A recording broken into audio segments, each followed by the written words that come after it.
Avant de commenter ces propos du chef de la diplomatie française, Jean-Yves Le Drian, qui dit la junte malienne est prise en étau par le groupe Wagner. On continue notre périple en Guinée-Conakry. Le parti de l'ancien président Alpha Condé, le RPG, se réorganise par ce congrès extraordinaire. Chris Sega voulait ajouter quelque chose. Non, je voudrais toujours dire que, bien sûr, nous avons dit tout à l'heure que le RPG a le mérite de poser le problème de succession de son leader qui est en exil en ce moment. Mais sur le plan des assises dont il parle, ils sont un peu mal partis. Nous allons assister visiblement à une implosion de ce parti-là parce que, vous savez, les grandes réunions sont des réunions qui sont faites en amont. Lorsque vous avez une grande réunion, n'attendez pas le jour J pour faire cette réunion-là. Vous n'en sortez pas.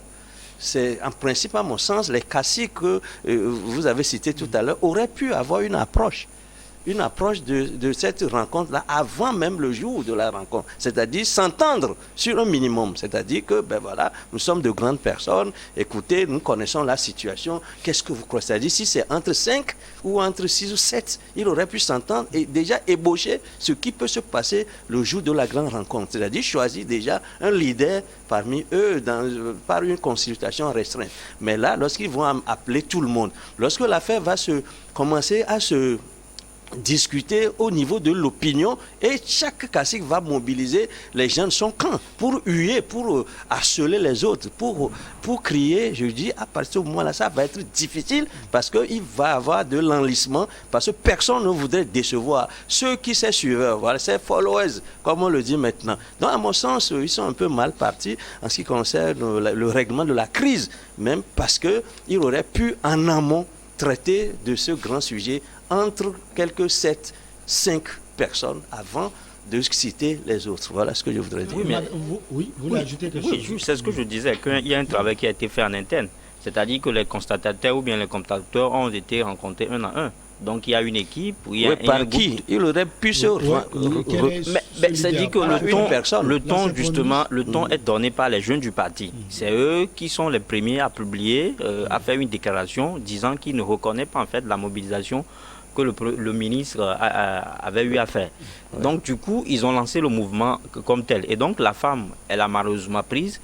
Et à un moment donné, et pour éteindre le feu, des hauts cadres ont été au-dessus de la mêlée et ils sont allés rencontrer individuellement ceux qui également peuvent suivre ce mouvement-là. Donc aujourd'hui, il faut vouloir aussi faire la part des choses. Il ne s'agit pas encore de congrès. Tout à l'heure, je parlais de convention. C'est une convention extraordinaire. C'est comme ça, eux-mêmes... Entre les cadres du parti. Les cadres, c'est-à-dire si les cadres sont sans, les jeunes vont participer. C'est difficile. Oui, il y a les jeunes parce que c'est pour ça que je dis qu'il y a toujours une guerre de leadership qui s'oppose parce que les jeunes qui ont fait cette déclaration-là, j'ai eu dire que en fait ils ne sont pas reconnus. Ils ne sont pas reconnus. Donc ils disent que Sikiti Touré, c'est le président des jeunes du parti. Donc il est de cœur avec ce qui se passe aujourd'hui. Donc ça veut dire que il y a de sérieux problèmes. Mais il y a de sérieux problèmes et ils en ont conscience. Et à un moment donné, ils se sont levés tôt pour le régler. Maintenant, moi, je suis convaincu qu'ils finiront par trouver le successeur d'Alpha Condé. Mais le problème qui se pose aujourd'hui, est-ce que les Guinéens aujourd'hui ont encore envie d'attendre parler de ce parti? Quelqu'un peut arriver à résoudre le problème, Madame Noviekou, c'est Alpha Condé, depuis l'endroit où il se trouve. C'est possible? Question pour un champion. Alors, oui et non. En me disant que oui, parce qu'il est quand même, on va dire, le père de ce parti-là. Et il est certainement écouté par son parti. Il a certainement encore, je dirais, en tout cas des voix qui le suivent. Et donc, en tant qu'initiateur de ce parti, en tant que père de ce parti, c'est sûr qu'il pourra encore influencer les uns et les autres. Mais au même moment, je me dis non parce que, entre-temps, beaucoup de choses se sont passées. Et donc, aujourd'hui, les gens peuvent se dire, ben non, on ne suit plus comme avant, on a aussi notre logique, on a aussi notre manière de penser. Et là, ça deviendra compliqué. Mais ce n'est pas étonnant non plus. Parce que des fois, des gens, quand ils n'ont pas la possibilité de s'exprimer, quand il y a un certain nombre voilà, quand il y a un certain nombre de contraintes, voilà, ils sont très sages. Mais quand ils voient qu'en fait, maintenant, il n'y a plus... il n'y a plus rien devant, voilà, maintenant là, chacun a fait son petit numéro. Se libère et c'est là que ça serait un peu compliqué pour lui de continuer à diriger depuis là où il est. Donc il est clair qu'aujourd'hui, tous les caciques de ce parti ont besoin de discuter, d'échanger pour pouvoir trouver la bonne formule. Maintenant, on le sait aussi, ce n'est pas chose évidente parce que chacun a sa vision de la chose, chacun a son histoire dans ce parti-là. Et donc, vous allez essayer de, en fait, concilier des vues différentes, des logiques différentes et parfois, il y aura toujours des clashs. Donc, espérons tout simplement que pour avoir, je dirais, milité au sein de ce parti, il y a quand même un minimum qui leur reste pour que, autour de ça, ils essaient de bâtir. Mais si, entre-temps, ils ne s'entendent pas, ben, ne soyons pas étonnés de voir d'ici là que ben, chacun part dans son sens. Donc, c'est possible qu'ils puissent s'entendre comme ne pas s'entendre. Ça dépendra des discussions et du degré de consensus que les uns et les autres voudraient bien faire. Allez, on quitte la Guinée-Conakry pour le Mali. La junte au pouvoir Bamako est devenue otage du groupe Wagner qui se livre à exaction et prédation des ressources du pays, a affirmé mercredi soir le chef de la diplomatie française, Jean-Yves Le Drian. Tous les éléments que nous avons montrent que la présence du groupe Wagner au Mali est marquée par des exactions et la limitation des libertés publiques, a déclaré le ministre français des Affaires étrangères. Alors, ces propos nous disent quoi, Chris Ega?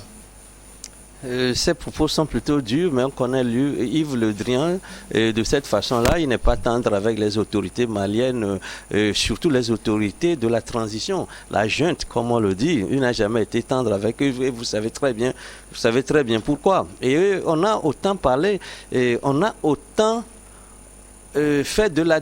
il n'y a jamais eu autant de détracteurs du côté de la France officielle aujourd'hui que par le passé. Vous savez, depuis que Assimi Goïta est en froid avec les autorités françaises, vous avez constaté qu'il y a ces sorties très dures. Et ce n'est pas seulement que ces sorties, il y a aussi ce qui se dit sur RFI. Et la conséquence directe, c'est qu'on a dû fermer l'antenne RFI et France 24.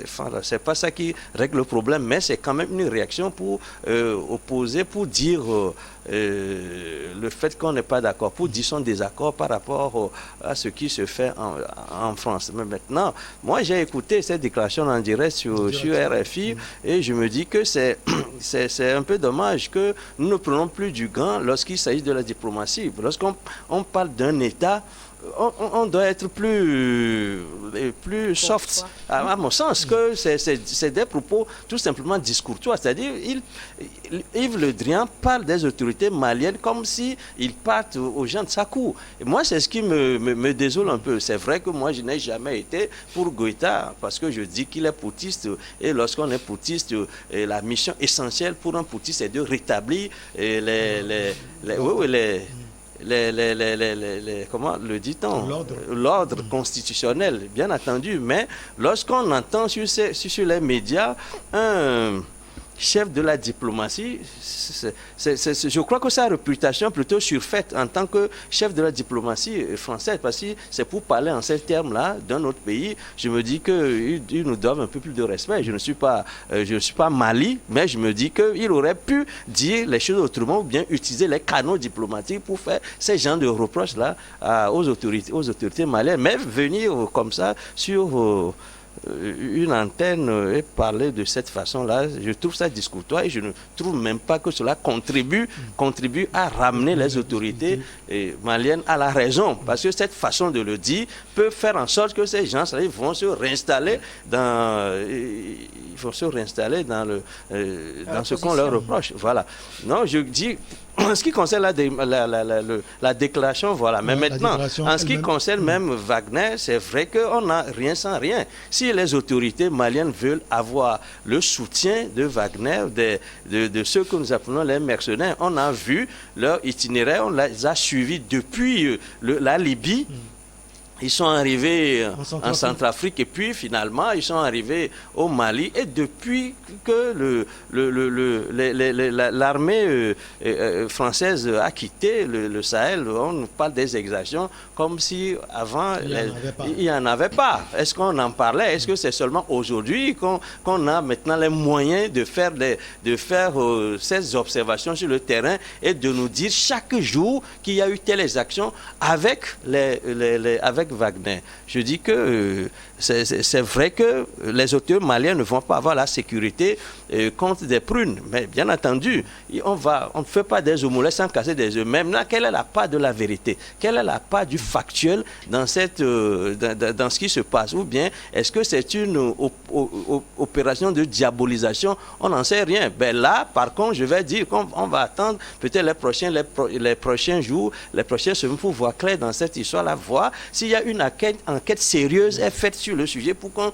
nous situe par rapport à ces exactions dont on parle. Mais nous disons que lorsque vous êtes dans un conflit asymétrique, on a vite fait de passer dans les travers parce qu'on n'a pas une visibilité claire de son ennemi. On ne sait pas qui est qui. Les gens ne sont pas en uniforme. On a peur même de son nombre. On peut se tirer même des yeux et cela arrive parce que même votre partenaire, lorsqu'il bouge dans la nuit, vous ne savez pas qui est qui. Donc je crois que je ne dis pas cela pour dire qu'ils ont eu des situations, les mercenaires dont on parle. Et les militaires maliens, je ne dis pas cela pour leur trouver une circonstance atténuante, mais je dis il faut une meilleure analyse de la situation pour voir qui fait quoi, qui est qui et pour quel objectif. Voilà. Alors, Louis Kamako, ce n'est pas la première sortie de Jean-Yves Le Drian, surtout Wagner en Afrique. On a vu ses sorties au niveau de la République centrafricaine. Mais après, on a vu la sortie de l'ONU qui n'est pas aussi différente des déclarations de Jean-Yves Le Drian, la sortie également de l'Union européenne. Je sais que vous êtes ce journaliste qui fait des recherches. Alors, ce qui est important pour nous aujourd'hui, ce sont les exactions et puis les prédations des ressources du pays. Est-ce que ces faits sont vérifiés? Si c'est l'ONU qui l'a dit, je pense que on ne peut pas... Pas en Centrafrique, pas en Centrafrique, au Mali, par rapport à cette sortie de Jean-Yves Le Drian. Oui, mais vous savez, c'est un peu compliqué. Mais il n'y a pas encore de documentation sérieuse. Oui, il n'y a pas de documentation. Tout cela, on est toujours dans le factuel. C'est-à-dire que c'est des paroles en l'air. Il nous faut des preuves pour pouvoir, sur lesquelles nous allons nous appuyer pour tirer de conclusions. Mais si vous analysez un peu la situation, c'est-à-dire que si vous suivez l'actualité du bout en bout, vous allez me donner raison que la France n'a jamais accepté ou bien la France n'a jamais soutenu la présence de Wagner au Mali. C'est d'ailleurs la présence de Wagner qui a fait qu'aujourd'hui, les autorités françaises ont été déclarées persona non grata. Donc ce qui a même c'est ce qui a même amené les autorités maliennes en fait à chasser les médias français de leur territoire. Ça veut dire beaucoup de choses.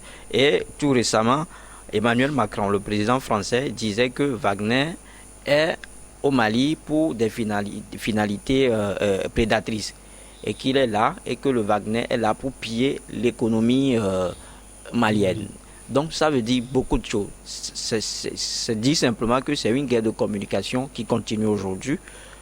Qu'on vient nous dire, que les Maliens viennent nous dire aujourd'hui qu'ils sont pris en auto par Wagner, on pourrait comprendre. Mais si c'est le diplomate français qui vient le dire, je me dis... mais les autorités maliennes, eux, ils ne peuvent pas confirmer. Par contre, peut-être des opposants, ceux qui sont de l'autre côté peuvent le dire. Confirmer quoi? C'est-à-dire que ce sont des humains. Et puis, ceux qui dirigent la transition aujourd'hui là-bas au Mali, c'est des intellos. C'est-à-dire qu'il ne peut pas avoir mal à la tête et dire qu'ils ont mal au dos. Je ne pense pas. Ça peut se faire. Non, non, c'est pas, ils ne vont pas reprendre les mêmes erreurs. C'est pour cela qu'ils ont cherché quelqu'un au pouvoir pour venir redresser les choses. Et aujourd'hui, ils sont dans cette logique-là. Moi, je sais qu'ils redressent les choses convenablement. Ils le font à leur manière. Moi, j'ai foi à ce gouvernement. Qui compte, lui, Kamako. Mais avant de venir au pouvoir, ils ont une stratégie, ils ont un plan. Donc, laissez-les les dérouler. Je pense que c'est pour cela qu'ils ont demandé 5 ans. Ils ont eu un plan avant de venir au pouvoir. Bien sûr, avant de déposer quelqu'un, vous devez forcément avoir votre plan en main. Vous ne viendrez pas reproduire les mêmes erreurs. Vous ne reviendrez pas faire les mêmes choses que votre prédécesseur a fait. Je ne pense pas. Et s'ils sont dans cette logique aujourd'hui... Non, mais je ne sais pas si vous suivez en fait ce qui se passe là-bas. Je ne sais pas si vous suivez les journaux maliens. Pour des sujets comme ça, moi je vous conseillerais en fait de ne pas vous fier à la télévision ou bien aux organes nationaux du pays. Suivez plutôt les chaînes. Non, mais c'est pas à nous qu'il faut le conseiller. Suivez les journaux privés. Non, c'est pas à nous. Peut-être à ceux qui nous écoutent, est-ce que tu veux du bien ou bien à nous? Sinon à nous. Non, mais moi, c'est une information que je partage. Non, mais c'est même pas à nous. Sinon, nous sommes tout aussi observateurs. Vous allez voir comment est-ce que les Maliens adulent en fait ce gouvernement de fait. Non, c'est certain. Non, il faut toujours relativiser. Une partie du peuple malien, attention. Mais le travail qui est fait là-bas, il ne fait pas des confrères journalistes. Mais quel est le travail qui est fait? Et vous savez vous voulez qu'on retourne à ce débat-là? Non, mais vous savez que dans notre journal, on nous a toujours demandé d'équilibrer les infos. Ça veut dire que pour vous voulez faire peut-être une enquête ou bien un sondage sur en fait la gouvernance d'Assimi Goïta au Mali, vous devez pas peut-être interviewer 5 personnes, vous devez interviewer 4 personnes. Ça, c'est un exemple banal que j'ai cité comme ça. Donc, si les 4 personnes... Comment on peut comprendre cela quand on n'aime pas la contradiction? Quand je parle de RFI et France 24, même s'ils sont en erreur, on les chasse. Eux, ils apportent la contradiction. Moi, j'aime la contradiction. Comment ça, les journaux nationaux font leur travail. Bon, le débat également font leur travail. Le débat sur RFI et France 24, je ne veux pas me mêler. Parce que puisque c'est la contradiction. Moi, je suis juste un peu étonné que toi, tu me dises qu'ils font la contradiction. Comment ils font la contradiction? On suit un peu, à peu près ce que ces journaux-là produisent au Mali. Pas seulement au Mali, mais quand ils sont dans un pays comme le Togo, tout récemment, il y a un parti politique qui a justement accusé France 24, TV5 Monde en fait d'avoir menti à son compte. C'est pas la première fois. C'est pas la première fois que ça arrive. Absolu. Non, donc je ne dis pas que le parti a raison, mais il n'y a jamais eu de fumée sans feu. Si le parti a eu le courage de le dire, TV5 Monde, c'est pas quand même n'importe quel média, c'est une chaîne internationale. Il faut qu'on aille à un autre. Parce que les gens pensent qu'on est contre le Mali en parlant ici. Non, on n'est pas contre le Mali. On n'est pas contre. D'ailleurs, si vous me suivez bien, moi je suis juste étonné. Ou bien je suis pris d'attendre, comment il s'appelle, Yves Le Drian, dit que la junte est prise en étant pas Wagner. Ce n'est pas à lui de nous le dire. Il revient peut-être aux Maliens aujourd'hui de faire la part des choses et de nous dire que, ok, on a fait ce que nous sommes en train de faire avec Wagner, voilà ce que ça donne, peut-être un bilan provisoire. Ouais. Mais ce que je dis, et je le répète, ce gouvernement de fait là a le soutien du Mali, pas seulement des Maliens, mais je pense que de tous ces panafricains-là. Tout récemment, on nous apprend... C'est cet angle qui vous dérange. C'est cet angle qui vous dérange. Ça ne me dérange pas. Non, vous parlez pour les Maliens. C'est ça qui est malsain. Non, je ne parle pour les Maliens, mais je ne m'en tiens qu'au fait. Est-ce que vous croyez qu'auquel fait? Ben, nous écoutons, nous connaissons les journalistes maliens qui écrivent dans les journaux maliens qui ne sont pas mais pour ce que Monsieur Frisega, est-ce que vous savez que tout récemment, est-ce que vous savez que tout récemment, des dizaines ou bien des centaines de jeunes ont quitté Sénégal pour allier Mali? Ils ont marché à pied 40 jours, c'est comme 40 jours dans le désert. Quel est le lien? Quel est le lien? Mais le lien, ça dit que ce sont les panafricains. Je ne vois pas le rapport là. Le rapport, c'est que c'est des gens, c'est des Africains qui soutiennent en fait aujourd'hui le gouvernement le problème de Goïta. Mais ça peut être aussi sur convocation. Donc, ça, c'est facile à faire. Non, mais convocation, comment? Tout est possible. Il veut me dire que c'est de l'import et l'export. Mais c'est pas ce que je dis, mais je dis tout est possible. Mais tout est possible maintenant à chacun d'afficher sa position. Si ces jeunes ont pu le faire, ça veut dire réellement qu'ils sont d'accord avec le gouvernement malien. Le gouvernement le soutient. Peut-être que c'est moi qui parle, c'est moi qui parle mal français aujourd'hui. En fait, ce que Chris Sega essaie de dire, c'est que tu es en train de globaliser la chose. Oui, c'est tout. Il faut juste nuancer. Parce qu'aujourd'hui, on n'a pas en fait des preuves. Des statistiques. Voilà. On n'a pas les statistiques. Mais ça, au moins, c'est un fait. On peut se tenir à cela. On peut prendre ça en considération. Vous aurez pu nous dire que 60% des Maliens, 75% des Maliens. Là, ce sondage-là, je n'ai pas le chiffre. C'est de la démagogie. Tous les Maliens, il faut nuancer, c'est tout. Bon, on va quitter. Oui, madame. Non, je dis, il fallait juste nuancer. Je crois que c'est ça. Alors, nuancer, on parlait de cette déclaration de Jean-Yves Le Drian. Alors, je pense que l'essentiel a été dit. Dans un premier temps, je ne pense pas qu'il avait le mandat de pouvoir juger. En fait, dans ce langage-là, dans son rôle de diplomate. Et au même moment, c'est une question qui lui a été posée. Oui, mais il faut savoir aussi répondre aux questions parce qu'on est dans une situation quand même assez sensible. C'est vrai, vous les journalistes, bon, vous posez vos questions, on ne va pas vous en vouloir, mais c'est la personne qui répond qui doit aussi savoir que ce que je m'en vais dire doit faire du bien ou du mal, donc de faire attention parce que le journaliste, lui, cherche de l'information. Il cherche aussi parfois du sensationnel. Et donc, c'est à la personne qui répond d'être assez sage, de savoir comment répondre. Deuxièmement, je crois que même avant Wagner, il y a eu des exactions. Ça, c'est une réalité.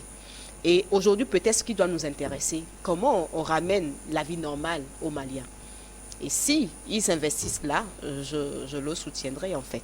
Je préfère que le débat aille dans ce sens-là que de dire que telle personne n'est pas la personne qu'il faut du moment où il y a eu des années. Ce problème-là, en fait, cette histoire-là, cette crise a commencé quand même. Ça fait des années, beaucoup de personnes sont décédées. On a tué des gens et malheureusement, on ne sait pas qui est qui, justement, pour dire on va les prendre ici ou là. Mais est-ce que les efforts ont été assez, je dirais, consistants pour justement aider le Mali à éviter ces drames-là? Parce que beaucoup de personnes sont décédées, ont perdu la vie dans cette crise. Donc, le débat en réalité que Wagner ou quoi, je crois, comment on fait pour que le Mali retrouve sa stabilité? Comment on fait pour que, justement, ces groupes extrémistes arrêtent leurs actions? Comment on fait pour que la vie devienne normale et que les populations puissent vivre aisément? Parce qu'aujourd'hui, c'est tout un problème au nord du Mali. Et donc, si on s'investit là, je me dis, oui, ça, ce sont des amis du Mali. Mais quelqu'un qui ne le fait pas, je ne vois pas l'intérêt de débat dans ce sujet. En fait, c'est quoi la valeur ajoutée, en fait, aujourd'hui? Alors, Chris Sega, on sait que la rupture était déjà consommée entre Bamako et Paris par les déclarations de Jean-Yves Le Drian. Il vient encore de faire d'autres déclarations. Est-ce que vous pensez que la rupture, elle est plus profonde?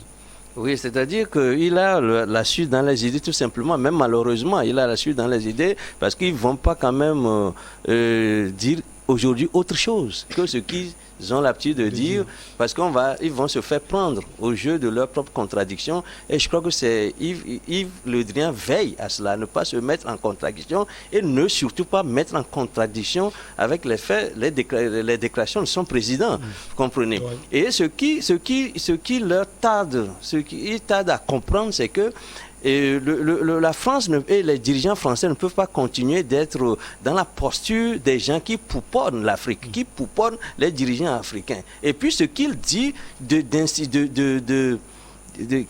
d'énervant, bon, je ne voudrais pas le dire, de choquant, c'est que chaque fois qu'ils disent qu'ils s'en prennent aux autorités maliennes, ils associent la CEDEAO. C'est-à-dire, nous sommes avec la CEDEAO pour trouver les mesures, etc. Nous sommes avec la CEDEAO. Et c'est ce qui fait que, d'ailleurs, les gens pensent que la CEDEAO est fille de la France.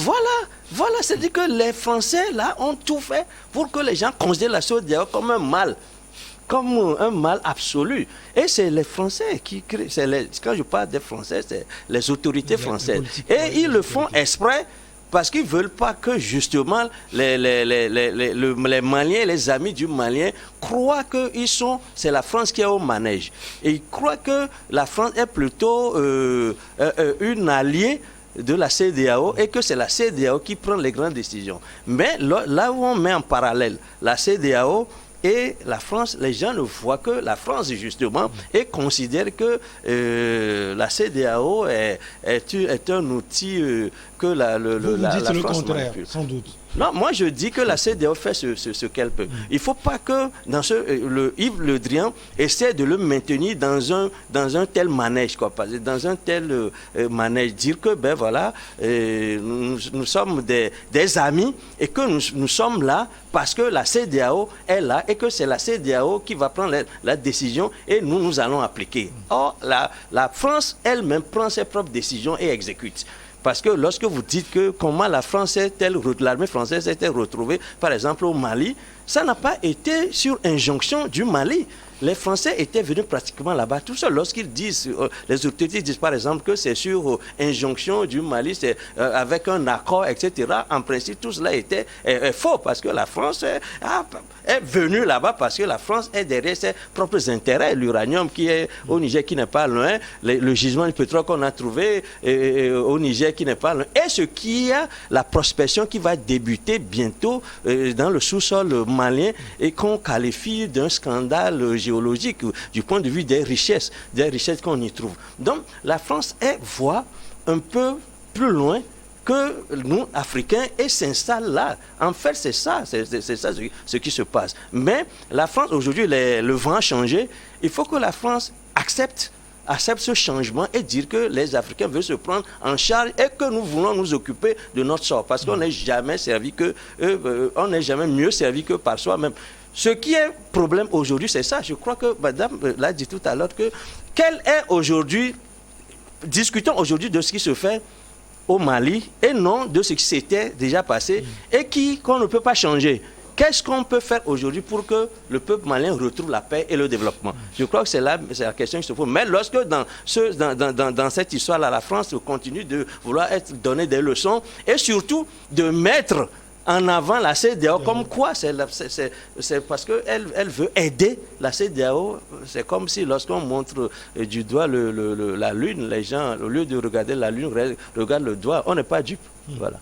Il nous reste encore 2 minutes. Lui, vous voulez ajouter quelque chose? Oui, ce que je voulais ajouter, c'est que si Jean-Yves Le Drian a le courage de faire de telles affirmations aujourd'hui, ça veut dire qu'il reconnaît que les 8 ans de la France au Mali ont été un fiasco. Parce que si la mission pour laquelle la France était cooptée était accomplie, les Maliens, bon, je ne sais pas il faut dire les Maliens, mais je ne sais pas dire le gouvernement de fait, parce que vous m'accusez de parler au nom des Maliens. Donc ça veut dire la France avait accompli sa mission.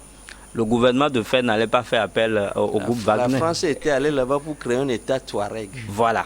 En fait, c'est ça le plan. Voilà, c'est le plan. Donc, si aujourd'hui Wagner dit ça, ça veut dire que ça confirme exactement en fait ce que disait Chris Ega. Ça veut dire que leur mission en réalité n'était pas en fait de défendre le peuple malien contre les djihadistes, mais plutôt d'aller chercher son propre intérêt. La preuve, on en est là, la sécurité n'est jamais de mise au pays. Je l'ai toujours dit, le nord du Mali est toujours pris en otage. Et que même avant d'aller, même les autorités maliennes avant d'aller au nord, elles sont obligées de payer de rançon. Ça veut dire que la France n'a rien foutu en réalité sur le sol malien pendant environ une dizaine d'années. Merci, ça a été un plaisir de vous avoir sur ce plateau. Madame Dado, vous avez tout puisé. Alors, je crois que je l'ai dit, aujourd'hui le débat doit plutôt être sur comment on aide le Mali à se stabiliser et à arrêter les interventions des groupes extrémistes, parce que qui dit intervention des groupes extrémistes au Mali dit aussi menace pour nos pays de la côte. Et donc aujourd'hui, on doit plutôt penser à comment on aide le Mali et les autres pays déjà qui sont en difficulté, le Burkina, le Niger, à régler en fait la situation des groupes extrémistes. Et là, je crois que ça aurait été meilleur et ça va être plus une valeur ajoutée pour tout le monde, parce que s'il y a la paix au Mali, il y a la paix au Niger, au Burkina, il y a la paix en Afrique, il y a la paix même en Europe. Donc c'est en fait une cause commune et on doit peut-être, je dirais, dans une posture plutôt d'humanité pour parler de ce sujet-là. Vous êtes la coordinatrice nationale de WANEP Togo. Merci beaucoup à vous. Merci également à Chris Ega, journaliste, directeur de publication de Express Info. Louis Kamako, lui, il est le rédacteur en chef de Togo Breaking News. Merci beaucoup, chers confrères. Merci à vous également. On se retrouve la prochaine fois, toujours avec le même plaisir. Excellente suite de nos programmes.